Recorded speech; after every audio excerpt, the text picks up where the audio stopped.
오늘 몇 분 이렇게 새로 오신 분도 계시고 몇 주 동안 못 나왔던 우리 형제들의 얼굴도 보게 됩니다. 특별히 우리 머리를 빡빡 감고 온 우리 휴가온 우리 장학을 이렇게 와서 참 반갑습니다. 네, 동아리 오랫동안 우리 동아리 한 형제였던 형제입니다. 우리 전도사님은 다른 교회 설교하러 갔습니다. 과거에 자기를 인도하신 하나님을 증거하고 군대에 있는 동안에 여러 가지 어려움을 겪은 그러한 경험을 증거하러 갔습니다. 그리고 우리 전도사님을 여기저기서 많은 곳에서 증거하도록 이렇게 해주셨으면 좋겠습니다. 지금 이 땅에 믿음이 떨어지고 하나님의 법이 땅에 떨어져 버린 이때 목숨을 걸고 하나님의 법을 지키려고 그러한 고통을 겪었던 그러한 자기의 경험을 많은 사람들에게 증거하면 좋겠어요. 지난주에는 우리 재하군이 다른 데 가서 이렇게 증거하고 왔는데 여러분 꼭 그렇게 되기를 바라고 또 그렇게 되기를 기도해 주십시오.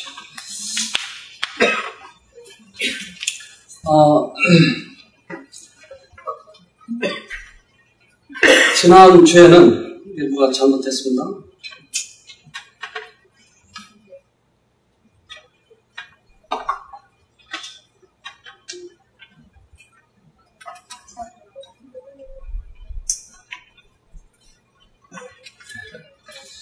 지난주에는 우리 쉼터 프로그램을 진행했었습니다. 어떤 분들은 생명이 경각에 달려있고 어떤 분들은 자기 마음 자체를 자기가 어떤 마음을 가진지도 모르고 있고 그러한 분들이 하나님을 만남으로 인해서 새로운 소망을 갖게 하시고 또 마음의 상처가 치료되는 그러한 경험들을 하는 것들을 우리가 보았습니다.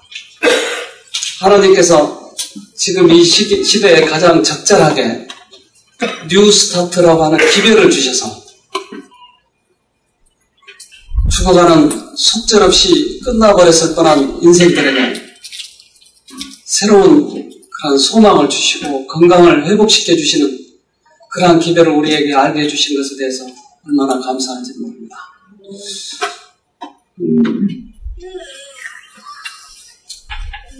여러분 이 꽃이 무슨 꽃인지 아세요?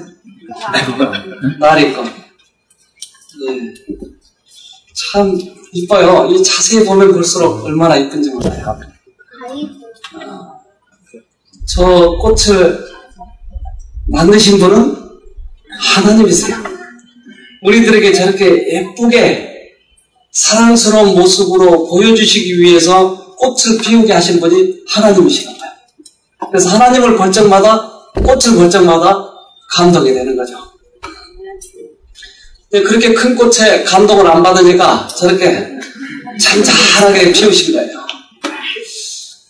우리가 어린아이들을 얼릴 때 까꿍까꿍 이래도 웃지 않으면 따르르 따르르 그래도 안 웃으면 꾹깍꾹깍 해서 애들을 웃겨버려. 저도 이제 특별히 애들을 잘 웃기는 특기가 하나 있습니다. 딱따구리 새끼를 거기 놔놨더라고요.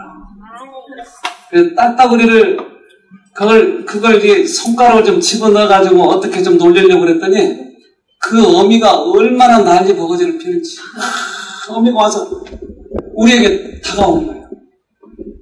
자기 새끼를 만지지 말라는 거예요. 그래서 그 딱따구리를 잡으려고 그랬더니 못 잡겠더라고요.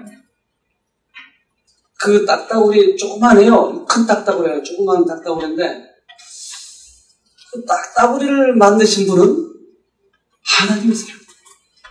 자기의 목숨을 버리면서까지도 우리를 살리신 그러한 하나님이 딱따구리를 만드셔서 자기 새끼를 건지기 위해서 목숨을 걸려고 하더라고요. 하나님은 살아계셔서 딱따구리를 우리에게 보여주십니다. 이 프로그램을 하면서 감동을 받을 때마다 하나님을 부르고 찬송하고 얼마나 신났는지. 하나님이 또 산 위에다 저런 정원을 만들어 놓으셔가지고 스트레칭을 하고 율동을 하고 얼마나 활기찼는지.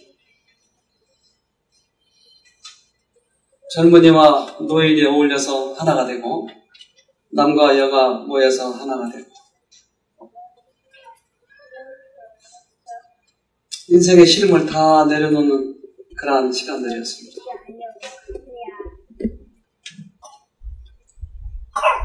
방문하러 오신 남편에게 저렇게 또 사랑을 보여줍니다. 특기를 가지신 분이 또 색소폰을 불어줬고 간절히 기도합니다. 이 세상에서는 방법이 없으니까 병원을 찾아가도 당신은 이제 1개월 후에 죽겠습니다. 또 어떤 분에게는 당신은 평생 약을 먹어야 되는데 끊으면 잘못하면 큰일 납니다. 그러한 분들, 그러나 우리에게 하나님은 살 수 있다고 말씀하신 것입니다. 하나님은 약을 먹지 않고도 치료될 수 있다고 하는 것입니다. 그러한 하나님을 만나기 위해서 때때로 무릎을 꿇고 간절히 하나님께 구해봅니다. 너무나 감동에 대해서 오시는 분들도 계시고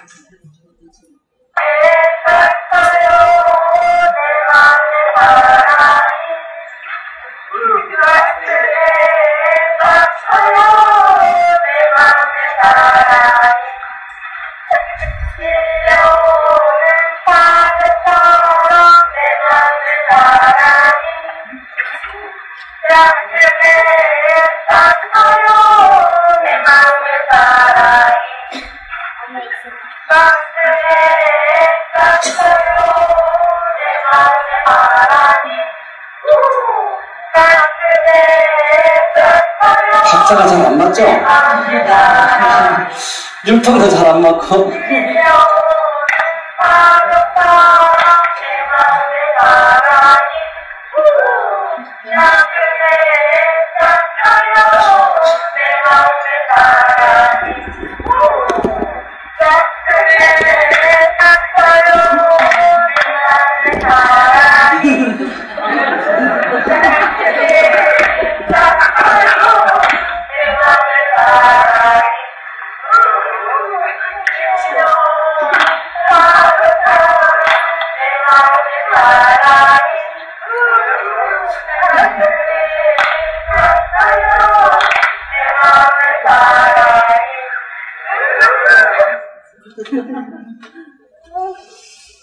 우리 쉼터에 정수미 있습니다. 우리 조수미가 아니고 정수미. 어제 저녁에 간증 들으셨죠? 저분이 저렇게 헌신적으로 봉사하시고 쉼터 프로그램을 특별 프로그램 운영할 적마다 일요일부터 금요일까지 와서 하루 종일 봉사를 하십니다. 처음 예수를 영접하기 전에는 어제 본인이 증거하지 않습니다. 팔찌를 3개 끼고 귀걸이, 목걸이, 코걸이는 안 했더라고요. 그렇게 자기의 쾌락만을 위해서 다른 사람들에게 자랑하기 위해서 그렇게 살다가 이제 남을 위해서 저렇게 사는 모습 얼마나 아름답습니까? 부엌에서 이렇게 봉사를 하는 거 보면 때때로 어떤 분은 지금 상당히 무릎이 안 좋은데도 하루 종일 서서 저렇게 봉사를 하셔요. 얼마나 감사한데. 집에 가면 귀하신 사모님들인데 남들을 위해서 이렇게 헌신 봉사하는 이 봉사가 헛되지 않으리라고 생각합니다.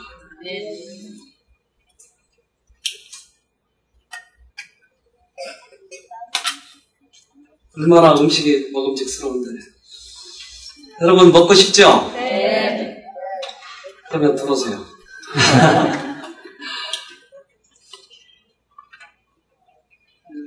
그냥 먹기 아깝죠? 좋아하는 빵이 나옵니다.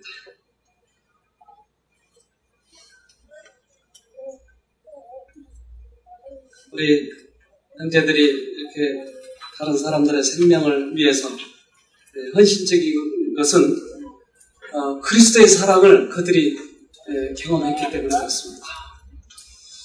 예수님은 십자가에 달려 돌아가셨어요.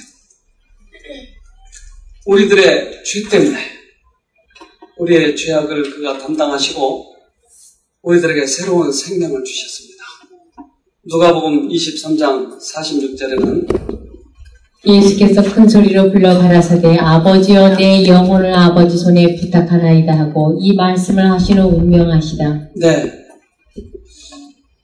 예수님은 십자가에 달려 돌아가실 때 그에게 가장 고통스러웠던 것은 아버지와의 그러한 헤어짐입니다.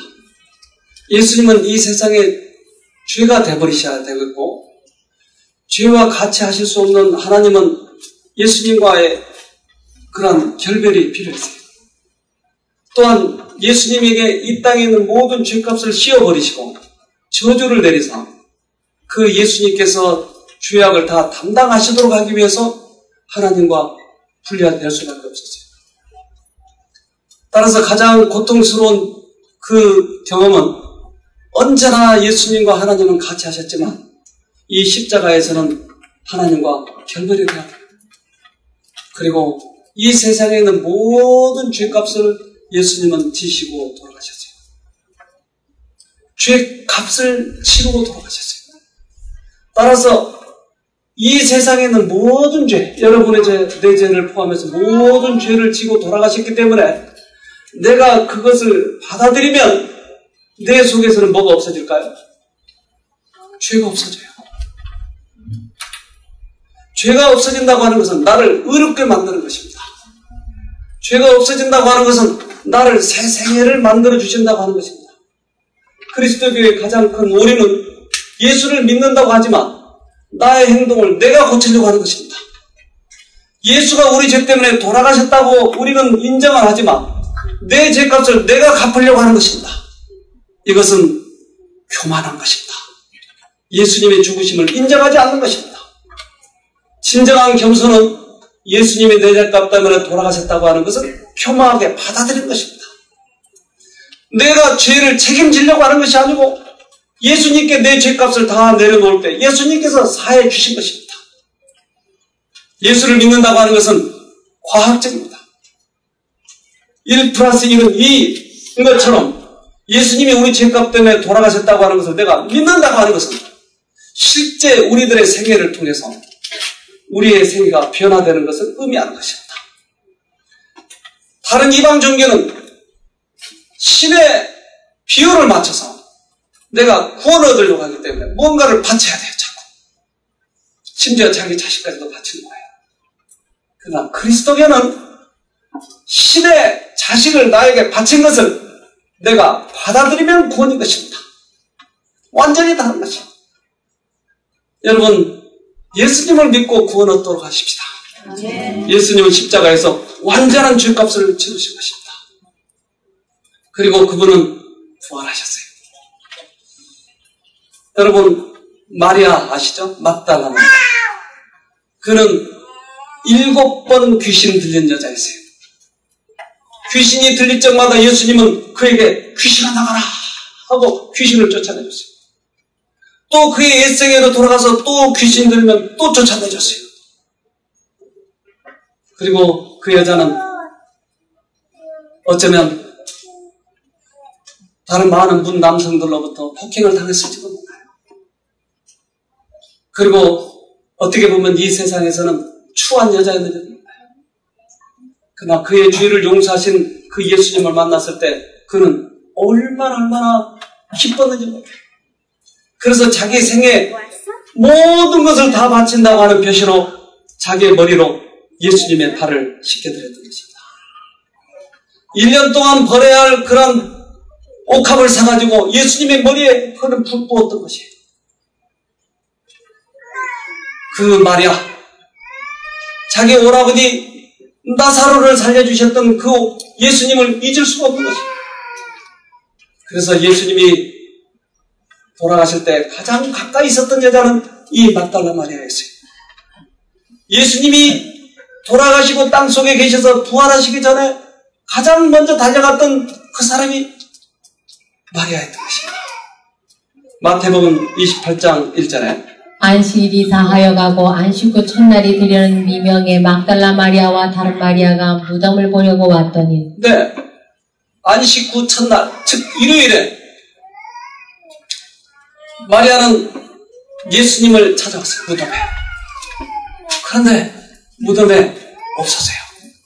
천사가 여자들에게 일러 가로되 너희는 무서워 말라. 십자가에 못 박히신 예수를 너희가 찾는 줄을 내가 아노라. 십자가에 박힌 그 예수 무덤에서 너희가 찾는 줄 알지만 예수님이 지금 안 계시다고 하는 것입니다. 예수님은 부활하셨어요. 그리고 천사는 이렇게 얘기합니다. 천사가 여자들에게 일러 가로되 너희는 무서워 말라. 십자가에 못 박히신 예수를 너희가 찾는 줄을 내가 아노라.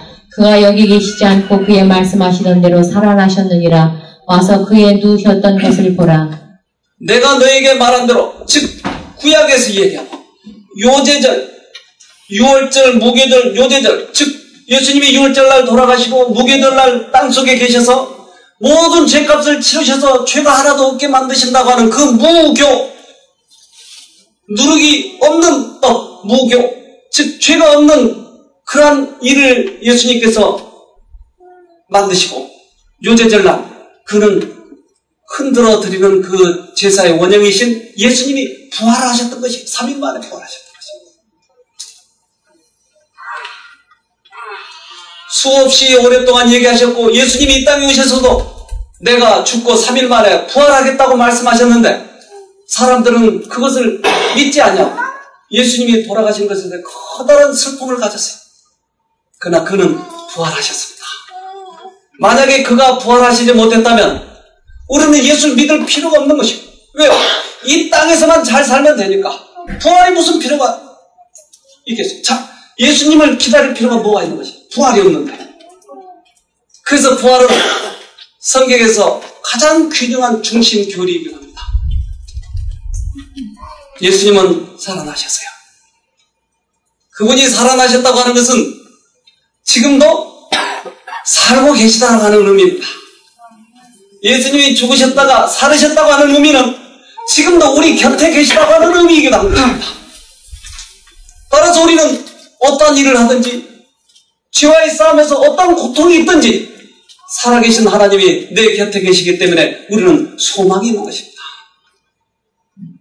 마태복음 28장 7절에 또 빨리 가서 그의 제자들에게 이르되 그가 죽은 자 가운데서 살아나셨고 너희보다 먼저 갈릴리로 가시나니 거기서 너희가 배우리라. 보라 내가 너희에게 이르느니라 하거늘. 예수님은 제자들에게 내가 살아났고 이제 너희에게 갈 것이다. 그동안 베드로는 3번이나 부인해버렸고 제자들은 예수님이 돌아가실 때 도망가버렸고 배반했던 그들을 위해서 예수님은 다시 가겠다고 하신 것이에요. 예수님은 이 땅에 있는 모든 죄값을 치르셨다고 하는 것이 모든 죄를 다 용서해버렸어요. 이미 우리가 태어나기도 전에 우리가 아직 씻지도 않는 그 죄까지도 다 용서하신 것입니다.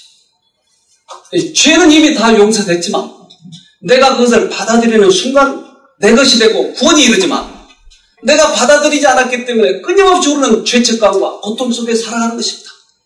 오늘 여러분들에게 주어진 그 용서를 받아들이길 바랍니다. 예수님은 부활하셔서 그러한 기별을 전하기를 원하셨던 것입니다. 사도행전 2장 22절에 이스라엘 사람들아 이 말을 들으라. 너희도 아는 바에 하나님께서 나사렛 예수로 큰 권능과 기사와 표적을 너희 가운데서 베푸사 너희 중에서 그를 증거하셨느니라. 네, 사도시대 때 그들이 전하는 기별은 이스라엘 사람들아, 이적과 기적, 표적을 일으켰던 그분이 다시 살아나셨느니라 하고 부활을 증거했던 것입니다. 24절에 하나님께서 사망의 고통을 풀어 살리셨으니 이는 그가 사망에게 매여 있을 수 없었습니다. 하나님께서 그를 풀어 헤치셔서 이제는 사망이 그를 붙잡아둘 수 없다고 하는 것입니다. 제가 옛날 월남전에 좀 다녀왔어요.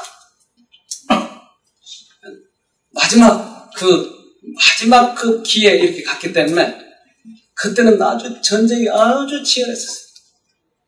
그래서 소대장들, 그러니까 중위들이 많이 죽었습니다. 왜냐하면 소대장들은 장총을 메지 않고 권총을 차고 다녀요. 그러니까 상대편 적들은, 베트콩들은 그 권총을 차고 있는 사람을 쏘면 죽으니까, 그러면 다 흩어져 버리니까. 그러니까 꼭 소대장만 골라서 이렇게 쏘는 거지. 그래서 어느 날 지침이 내려오기를 이제부터 소대장들도 똑같이 M16을 메고 가라. 그래서 똑같이 M16을 메고 가니까 안 죽은 거예요. 그 다음부터.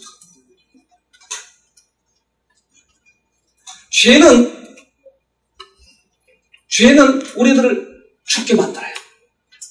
그런데 그 내가 죄를 가지고 있으면 하나님의 법은 그 죄를 죽이기 때문에 그 율법이라고 하는 것은 죄를 쏘아버리고 말아요. 그런데 이 죄를 재버리면 내가 안 죽는 것이에요. 내가 권총을 내놓고 장총을 메고 있으면 안 죽는 것이에요. 쏠 수가 없는 것이에요. 하나님께서는 우리들에게 그래서 이 죄를 없애라고 얘기하는 거예요. 근데 유일한 소망은 예수님만이 이 죄를 없애버리기 때문에 우리가 예수를 믿는 것입니다. 고린도전서 15장을 보겠습니다. 우리 성경으로 보겠습니다. 고린도전서 15장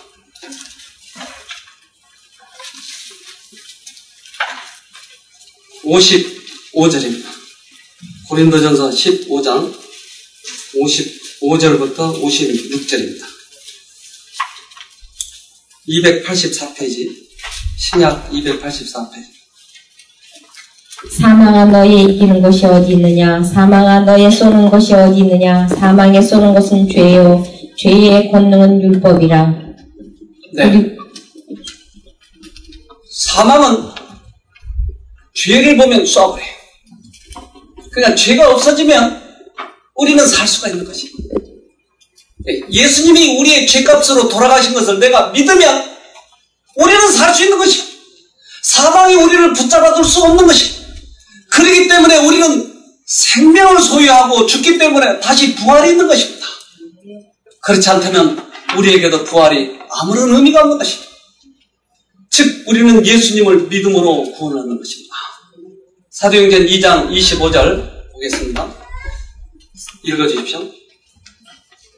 다윗이 저를 가리켜 가로되 내가 항상 내 앞에 계신 주를 배웠으며 나로 요동치 않게 하기 위하여 그가 내 우편에 계시도다. 네, 다윗이 얘기한 것처럼 우리는 항상 예수님이 우리 우편에 계시기 때문에, 부활하신 하나님이 우리 우편에 계시기 때문에 우리는 어디 가나 마음이 든든하고 담대하고, 우리를 태우려고 하는 화염불 앞에서도 담대해지고,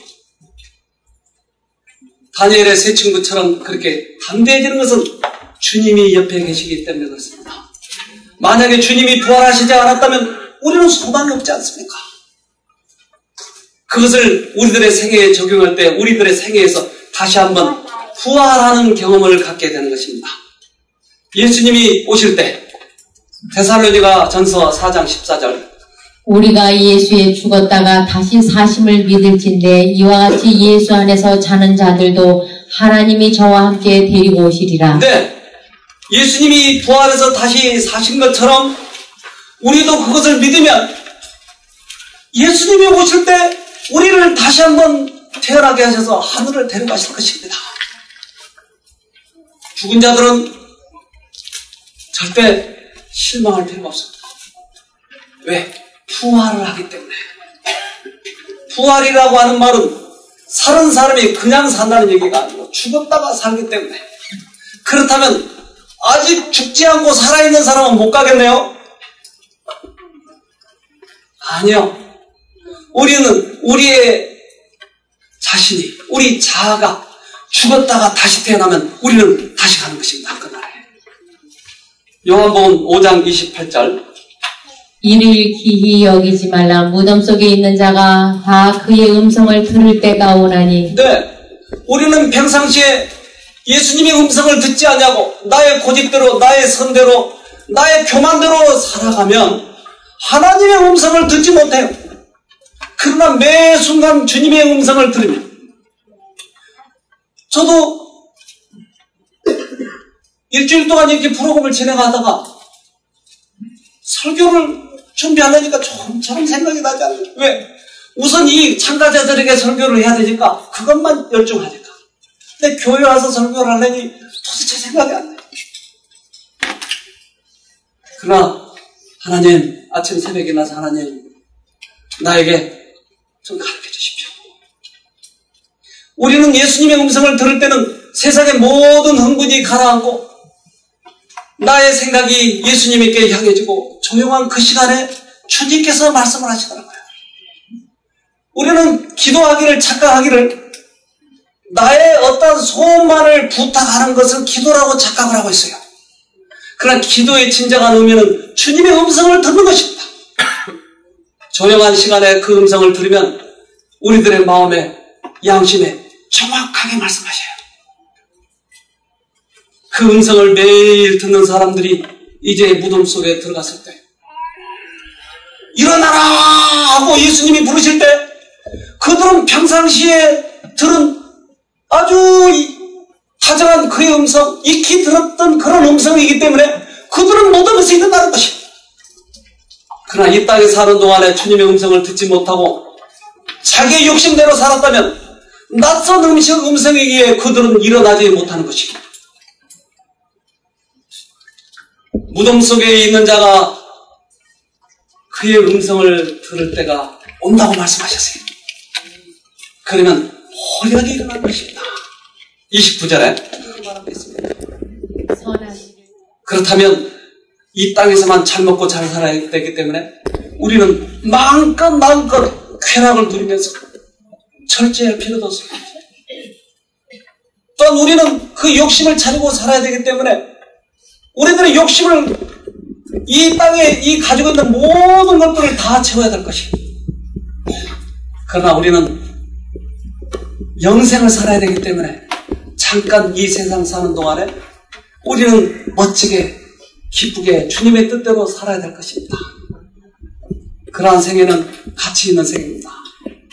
한 번의 선택은 10년을 좌우한다고 냉장고를 선택하지만 우리들의 한 번의 선택은 영생을 좌우하는 것이에요.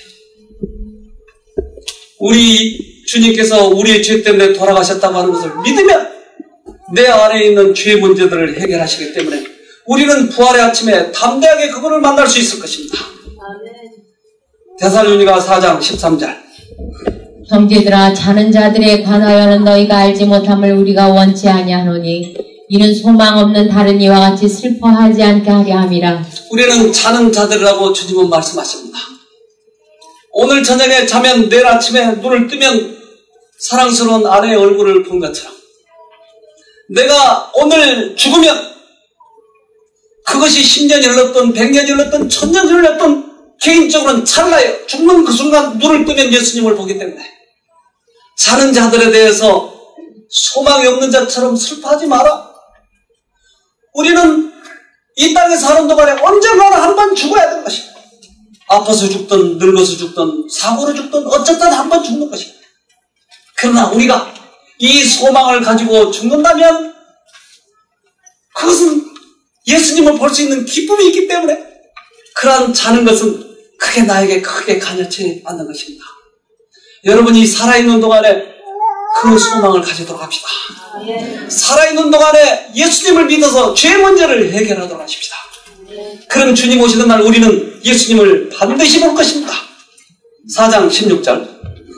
주께서 호령과 천사장의 소리와 하나님의 나팔로 친히 하늘로 쫓아 강림하시리니 그리스도 안에서 죽은 자들이 먼저 일어나고. 네, 그리스도 안에서 죽은 자들이 먼저 일어날 것입니다. 그때 우리는 보고 싶었던 우리 아들을 볼 것입니다. 그때 볼 것입니다. 그때 지난주에 한 분 찾아오셨던 분은 딸이 먼저 죽은 거예요. 사랑스러운 딸. 그런데 아무리 소리를 지르고 밤에 불에 뜨 깨가지고 눈을 떠봐도 딸은 와 있지 않는 것이. 다시 만날 수 있는 유일한 길은 내가 주님을 믿고 그날 부활의 날 아침에 다시 보는 것입니다. 제가 미국에 가서 한 교회에서 이렇게 설교를 하는데 한 아주머니가, 그분은 장로교회를 열심히 다니시는 거예요. 와서 상담을 좀 하자. 그분은 남편이 돌아가셨어요. 근데 생전에는 그렇게 아주 이렇게 남편과 아기자기한 사랑을 하지 않았는데 죽은 다음에는 여러 가지 생각이 나는 거예요. 잘해주지 못한 그런 아쉬움과 남편이 나에게 잘해줬던 그런 것들이 생각이 나서 견딜 수가 없는 거예요. 어느 날 남편의 무덤에 가가지고 울다가 거기 있는 흙을 한 주먹 가지고 와서 이제 식탁 위에다 올려놨어요. 그리고 그 흙을 보면서 계속 울어대는 것입니다. 어느 날 싱크대에서 설거지를 하고 있는데 앞에 남편이 쓱 지나가는 거예요. 여보 쫓아갔는데 흔적이 없어요. 근데 꿈에도 나타난 것이에요. 남편이 자꾸 나타나기 시작한 거예요. 그 사랑스러운 남편을 보면 기쁘고 즐겁고 깨어나줘야 될 텐데 이것이 환상 속에 지나가는 거기 때문에 오히려 깊은 우울증에 빠져버리고 한 것이에요. 여러분, 우리들이 소망을 가지고 있지 않다면 죽은 자들에 대한 깊은 생각을 할 때 우리는 우울증에 빠져버리고 마는 것이고 이것은 환상에 불과한 것입니다. 제가 이러한 부활에 대한 소망에 대해서 설교를 할 때 그분이, 그러면 내 남편이 믿고 죽었는데 확실히 그때 부활할 건가요? 그럼요. 단지 아주머니의 믿음을 점검해 봐야 될 것입니다. 네, 이제부터 정말 열심히 믿겠어요. 어떻게 열심히 믿죠? 진리를 찾아가십시오. 그때서부터 진리 교회로 나와서 진리를 열심히 배우더라고요. 여러분, 우리들에게는 소망이 있습니다. 부활의 소망이 있어요. 아무리 오래 살아도 100년?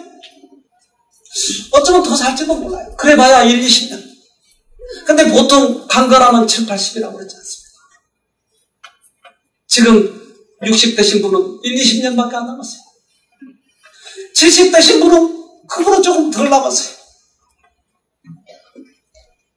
여러분, 준비합시다.